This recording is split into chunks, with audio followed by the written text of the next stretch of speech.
Cooperative को आगे बढ़ाने के संकल्प की मुट्ठी भींचिए और प्रचंड आवाज से बोलिए, भारत माता की, भारत माता की।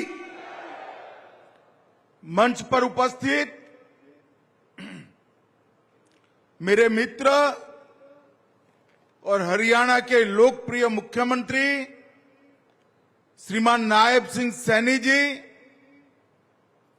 गुजरात विधानसभा के सम्माननीय अध्यक्ष और एशिया की सबसे बड़ी कोऑपरेटिव मिल्क डेयरी के अध्यक्ष श्री शंकर भाई चौधरी जी, मोदी जी की मंत्रिपरिषद में मेरे साथी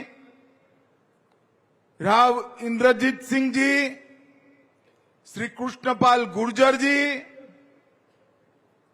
हरियाणा के सहकार मंत्री डॉक्टर अरविंद शर्मा जी, जिनके निमंत्रण पर मैं यहां आया हूं, साबर डेयरी के अध्यक्ष श्यामल भाई पटेल, हमारे हरियाणा प्रदेश के सम्माननीय अध्यक्ष जी मोहनलाल बडोली जी, यहां के स्थानीय सांसद श्रीमान धर्मवीर सिंह जी, राज्यसभा के सांसद रामचंद्र जांगड़ा जी, एनडीडीबी के अध्यक्ष श्री मिनेश भाई, अमूल के अध्यक्ष अशोक भाई चौधरी, और आज इतनी बड़ी संख्या में आए हुए हरियाणा के मेरे प्यारे भाइयों और विशेषकर मातृशक्ति को मेरा प्रणाम नमस्कार।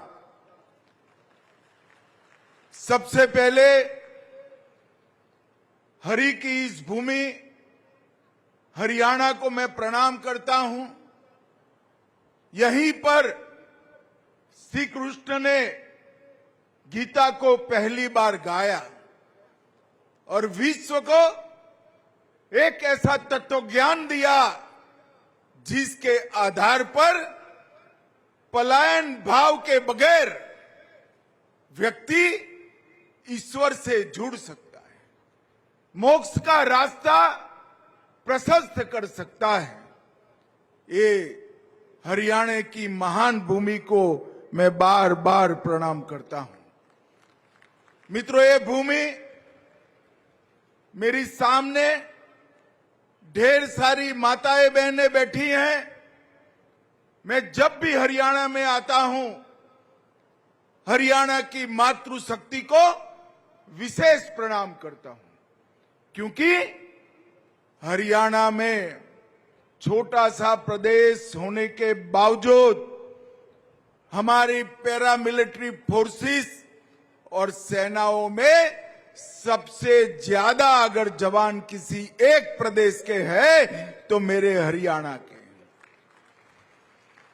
आज हरियाणा के कई लाल देश की सुरक्षा में दिन रात लगे, और जब देश को अंतर्राष्ट्रीय खेलों के तालिकाओं में भारत के लिए मेडल ढूंढते हैं तो हर तीसरा मेडल मेरा हरियाणा का खिलाड़ी लेकर आता है।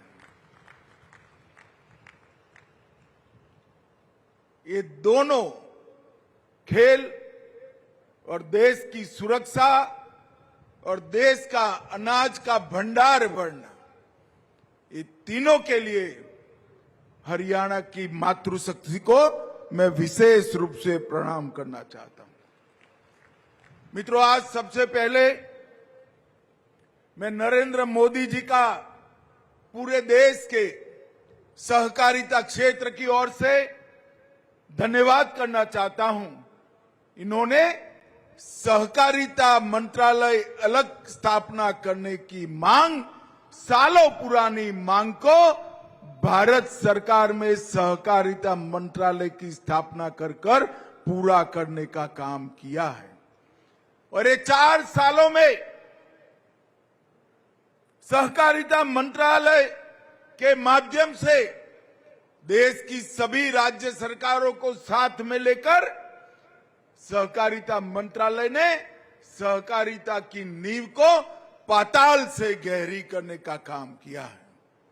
और मैं आपको भरोसा दिलाता हूं, 2029 के पहले देश का एक भी पंचायत ऐसा नहीं होगा जहां एक सहकारिता समिति न हो। ऐसी सहकारिता की मजबूत रचना हम करने जा रहे हैं। आज साबर डेयरी ने दूध का उत्पादन करने वाले किसानों के कल्याण के लिए लगभग 350 करोड़ से पूरे देश का सबसे बड़ा दही, छाछ और योगर्ट बनाने का काम और मिठाई का प्लांट बनाने का काम आज पूरा किया है। अब मालूम नहीं है साबर डेयरी वालों ने प्लांट यहां क्यों डाला। मैं आज चेयरमैन साहब को बताना चाहता हूं, दूध और छाछ अगर दही सबसे ज्यादा खाया जाता है तो हमारे हरियाणा में खाया जाता है। यहीं से पूरे एनसीआर की जरूरतें पूरी होगी। मित्रों, साबर डेयरी इसने साबरकांठा जिले से शुरुआत कर 9 प्रदेशों के किसानों के लिए, दूध उत्पादकों के लिए एक बहुत बड़े मौके का सृजन किया है। गुजरात में त्रिभुवन भाई, बुरा भाई और गलबा भाई, ये तीनों नेताओं ने डेयरियों की नींव रखी और आज कोऑपरेटिव डेयरी के माध्यम से हमारी गुजरात की 35 लाख बहनें 85,000 करोड़ का व्यापार करती है। 85,000 करोड़। अब हरियाणा में भी ये बात आगे बढ़ेगी। अभी चेयरमैन साहब बता रहे थे कि यहां जो प्लांट की आज की कैपेसिटी है उतनी ही कैपेसिटी का एक्सपांशन अगले 1 साल में हरियाणा में साबर डेयरी करने जा रही है। मित्रों, 150 मैट्रिक टन प्रतिदिन दही, 10 मैट्रिक टन मीठा दही मतलब योगर्ट, 3 लाख लीटर छाछ और रोज 10,000 किलो मिठाई यही प्लांट में बनेगी जो किसानों के समृद्धि का कारण होगी। पूरे एनसीआर में और उत्तर भारत में यहां से ये आगे बढ़ेगा। मित्रों, आज हमारी साबर डेयरी राजस्थान, हरियाणा, महाराष्ट्र, पंजाब, उत्तर प्रदेश और बिहार, ये सभी राज्यों के किसानों की सेवा कर रही है और अब हरियाणा में हर जगह ये पहुंचेगी। इससे किसानों की आय में बहुत बड़ी समृद्धि होगी। अमूल के नेतृत्व में गुजरात में आधुनिक प्रजनन तकनीक, भ्रूण स्थानांतरण और लिंग निर्धारण, ये दोनों चीजों पर काफी वैज्ञानिक काम किया है। मैं हरियाणा के पशुपालक भाइयों बहनों को भी कहना चाहता हूं और हरियाणा सरकार को भी कहना चाहता हूं, ये भ्रूण स्थानांतरण और लिंग निर्धारण, ये दोनों तकनीक हरियाणा के हर पशुपालक को उपलब्ध कराया जाए। और इसके साथ साथ मधुमक्खी पालन और जैविक खेती, इसको भी बढ़ावा देने की जरूरत है। गुजरात में हमारे शंकर भाई यहां बैठे हैं, गोबर गैस के लिए ढेर सारे अच्छे प्रयोग हुए। हरियाणा में ये सारे प्रयोगों को यहां लाने की जरूरत है। मित्रों, भारत का डेयरी सेक्टर पिछले 11 साल में 70% की क्षमता से बढ़ा है। और विश्व में भारत का डेयरी सेक्टर सबसे तेजी से बढ़ने वाला डेयरी सेक्टर नरेंद्र मोदी जी के नेतृत्व में हुआ है। हमारे दूध देने वाले पशुओं की संख्या 14-15 में 86 मिलियन थी, अब 112 मिलियन हो गई। दुग्ध उत्पादन 146 मिलियन टन से 239 मिलियन टन हुआ और देसी नस्ल की गाय, जिसका दूध मानव के शरीर के लिए बहुत गुणकारी है, उसका उत्पादन 29 मिलियन टन से बढ़कर 50 मिलियन टन पर पहुंचा है, जो हमारे स्वास्थ्य की चिंता करता है।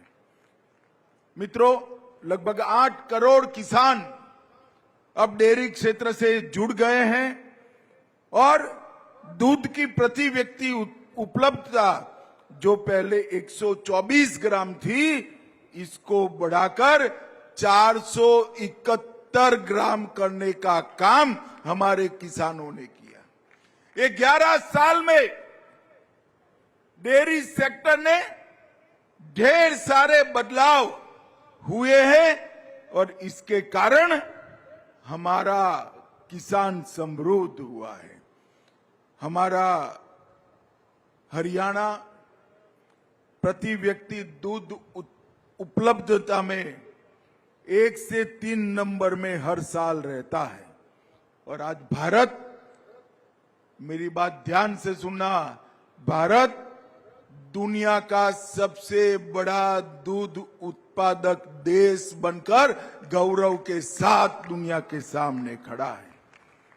और ये बढ़ोतरी जो हुई है वो नरेंद्र मोदी जी के शासन में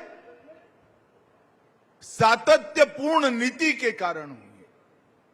हमारा श्वेत क्रांति 2 आने वाले दिनों में देश भर में 75,000 से ज्यादा डेयरी समितियों की स्थापना होगी और इसके साथ साथ 46,000 डेयरी कोऑपरेटिव सोसाइटियों को मजबूत भी करेंगे। और मैं आज इस कार्यक्रम के माध्यम से देश को बताना चाहता हूं कि हम दूध प्रोक्योरमेंट 660 लाख लीटर प्रतिदिन है, हम 28-29 में 1,000 लाख मैट्रिक टन तक पहुंचने का लक्ष्य लेकर चले हैं। और एक कोऑपरेटिव सेक्टर में जब दूध प्रोक्योरमेंट बढ़ता है तो इसका मुनाफा सीधा दूध के लिए काम करने वाली हमारी किसान माताओं बहनों को मिलता है। और विगत 1 साल में ही लगभग 33,000 कोऑपरेटिव को रजिस्टर कर दिया गया है। भाइयों बहनों, अभी अभी राष्ट्रीय स्तर पर 3 राष्ट्रीय सहकारी समिति बनी। पहली समिति पशु आहार के उत्पादन के लिए, दूसरी समिति गोबर के प्रबंधन के लिए और तीसरी समिति मृत पशुओं के अवशेषों का सर्कुलर इकोनॉमी में उपयोग करने के लिए। और ये सभी का पैसा हमारे किसान के बैंक अकाउंट में जाएगा। इस प्रकार की हमने रचना की है।